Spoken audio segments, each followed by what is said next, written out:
Good morning, everybody. I can hear the jungle, the Northern Ontario jungle. Things are alive. If we look back here, look at the leaves. When I left 10 days ago, there were no leaves on any of these trees, so things are starting to grow. It's crazy. I can see nesting birds under my deck back there. The grass, the lawn needs to be cut. Maybe not yet. Well, yeah, it probably could be. I have so much stuff to tell you guys about, to talk about, updates for the channel. I want to go for a little walk today and just get everything kind of in order, what I'm going to be working on, let you guys know what we're doing, what I have been doing, and what's upcoming on the channel. So let's hit the trail back here in the swamp. I haven't been here in 10 days, and let's just see what's going on.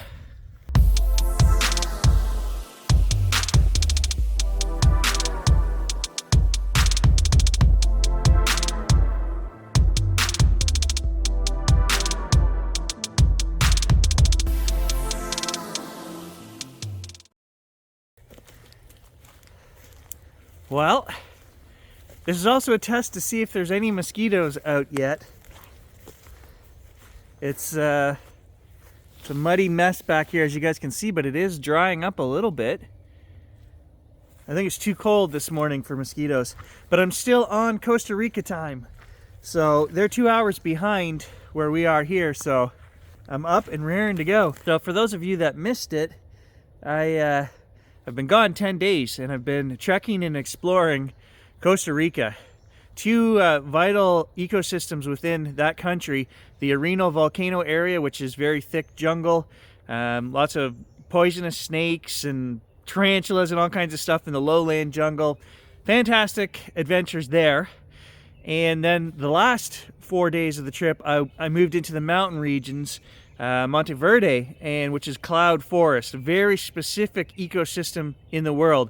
There is a very small elevation that houses some of the most specific birds and animals in the world. There's also the continental divide is right there, so you've got one half is on the Pacific, and it causes this huge convection effect, so you get these cloud forests. It's amazing stuff, guys. I want to document all of it upcoming in the channel.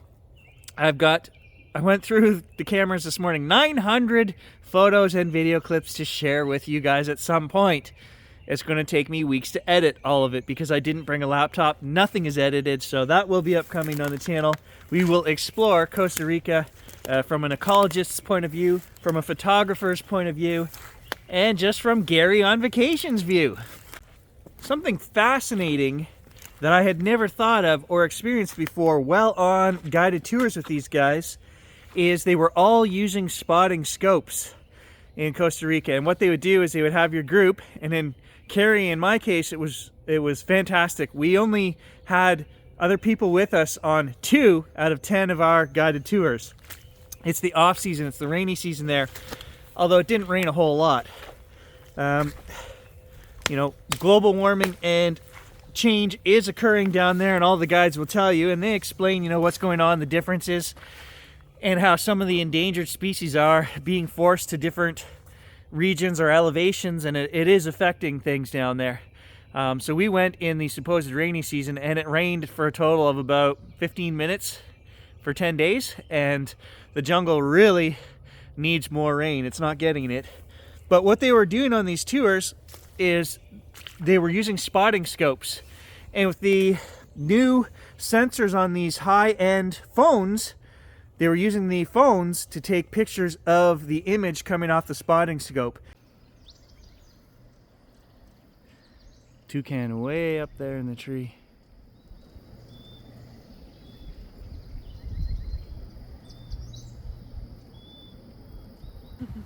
There we go. There we go.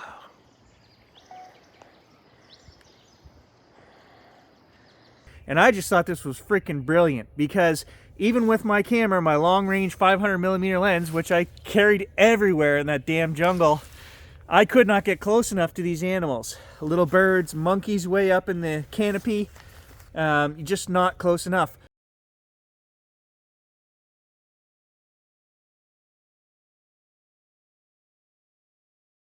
this got me thinking, spotting scopes. And so yesterday, sitting in the airport coming home, I had 5 hours to kill. I contacted a few of these companies and said, here is what I've seen, here's who I am, here's what I do. Do you guys want to work out a partnership? So we'll see if anybody contacts us back. And again, these things are just like photographic lenses, right? There are different quality. So that's the first part, is very expensive, very heavy pieces of glass, but then there is a quality difference that without getting your hands on them and actually trying, it's very hard to determine what is worthy of buying and what isn't. You guys know that I sell work. I'm very particular in the quality. It has to be very sharp. It has to be low amounts of chromatic aberration, and that seemed to be the big thing with these spotting scopes, is you get a lot of purple fringing on the leaves and trees and birds and things that are highlighted by sky background. And yes, we can remove it post in Photoshop and things like that, but it's a lot of extra work. So I think what I'm going to do, if I do get a spotting scope, and it's very tempting for Gary to buy a spotting scope, seeing what these guys were doing and knowing what I do here in my own little jungle, I think we could do some amazing things. Also, I mean, I hunt. It can be used for spotting game. Not so much here where I am. It's very thick. You can only see 100 yards anyway, usually, but it is something that I did propose to these guys and say, hey, look, the channel covers all of these things. You know what? Send us a scope. Help us out. So really, this trip got me back into photography mode. And there will no doubt be many excursions coming up on the channel this summer. This is the time of year when I can get out and find animals and birds and things. And it's really, that is my true passion. That was what this channel started as. And we're going to do a lot of that this summer. Of course, when we're out in the middle of nowhere, we will be looking for the elusive, as always, Mr. Bigfoot. But, you know, that's going to be, we will be doing some trekking and adventures just for that. But also, before we left, I did a couple of videos for you guys which have been posted, you have seen, and it was reverse messages from the dead. And yeah, I was really getting into that, guys, because the responses we're getting are absolutely friggin' fantastic. And we're going to continue on with that. Where we left off was the video number 6, Tale of Unfinished Murder, where my friend Doug and I were on the bridge about to ask questions. And so that whole series of responses that we get will be the next video that I end up reversing. I'll probably be getting to that this week. So many things, guys. Not just, you know, the videos and the channels and that. Like, I have housework that, like, yard work and all my spring stuff to do. I've got to put the snowblower away. I've got to get the lawn tractor out, service all my equipment. And so, super busy time of year. I'm, you know, I don't want to do any of the work. I just want to make videos. So maybe you guys will be in luck, and I'll pump out as many videos as we can. We don't have to talk about the stupid Leafs anymore because they lost. That was inevitable, so I will not mention that again. They're done for the season. Who knows what changes will come next year? And, you know, I'm sure after a long summer, I'll be itching to watch hockey at that point. But right now, I am done with hockey. Most importantly, the 2 adventures that I have that you guys have been waiting for, we are going to get to, hopefully within the next couple of weeks here, metal detecting the murder scene of Carol and Jack McWilliams. I want to do that before the grasses and everything along the river get too high. I think I'm going to end up doing that one alone. I proposed to John, hey, do you want to come with me? And he was like, yeah, I don't think so. So he's not into this whole spirit talk stuff. And I guess if there's no treasure to be found, John doesn't really care about finding an old bullet or a gun or something. He didn't seem too interested anyway. However, my friend Doug, he is into metal detecting and into spirit boxing and all of this unexplained stuff. So maybe Doug can be talked into coming with us. And if not, I am definitely going to talk Doug into doing the sessions where we go and visit Carol and Jack's graves. So those are the 2 field adventures we're going to go on, which is the murder site and the grave site. And then I want to talk to my aunt. She's going to sit down and I'm going to get all of the gossip on all of the characters from her that she remembers and that, you know, is known local knowledge. Okay, my aunt worked in bars for many years when she was younger. She also has other connections that we may or may not get into, but they knew all of these characters back in the day. And I think my aunt, even little tidbits of information such as character traits and things. You know, there's some cool stuff I know. She already told me, Jerry Roy, you know, she said she heard he was a weird dude. Well, let's ask her about it, right? She didn't explain, she didn't get into detail, but it's cool to have these sources around that can give us actual information about the gossip side of it, basically. I guess that's what it is. We're going to do a gossip session on these characters. So that will be a third video that we will follow up on in this case. And of course, guys, I will be trying to track down these actual case files. Some of you guys were talking amongst yourselves on the channel about how to get them. Thank you. I appreciate it. I will have to contact the courthouse and state, you know, I'm just an interested party and I want to see, can I get my hands on these files and peruse them? We'll see what they say. Also, I watch a few different photography channels, and I just happened to see one of them. I won't mention who it was, but he was testing his new high-end phone against his high-end Sony camera. And he really flubbed it. He did a really terrible job.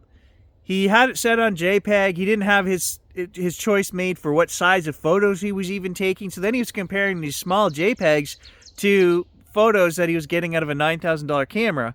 And yeah, he said, "Oh, we're comparing a 50 megapixel camera." Yeah, but you have to have the camera set on 50 megapixel.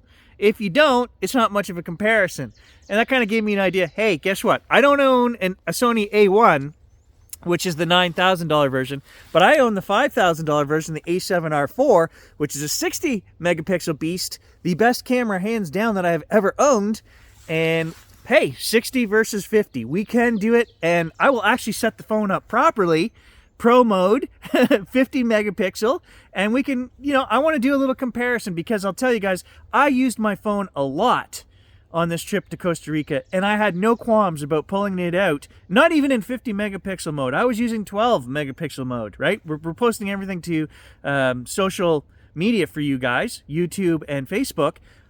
I don't need 50 megapixel images for that. And I had no problem pulling this phone out under any circumstance. All of the video that you guys will see from that trip will have been shot on this phone as well. So let's be honest, it is a serious piece of equipment. So I can say right now, guys, the swamp has no bugs in it yet. We've probably got a week and a half left to get out and explore before the mosquitoes start. So we're going to get out as much as we can. I've just got so much stuff to do. I feel so overwhelmed right now.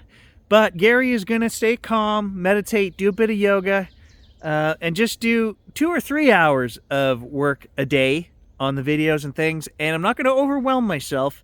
And we are going to carry on, and we're going to get you guys some content. We're going to get some adventures in. I'm going to head home right now and edit this video, get something up for you guys. And then, oh no!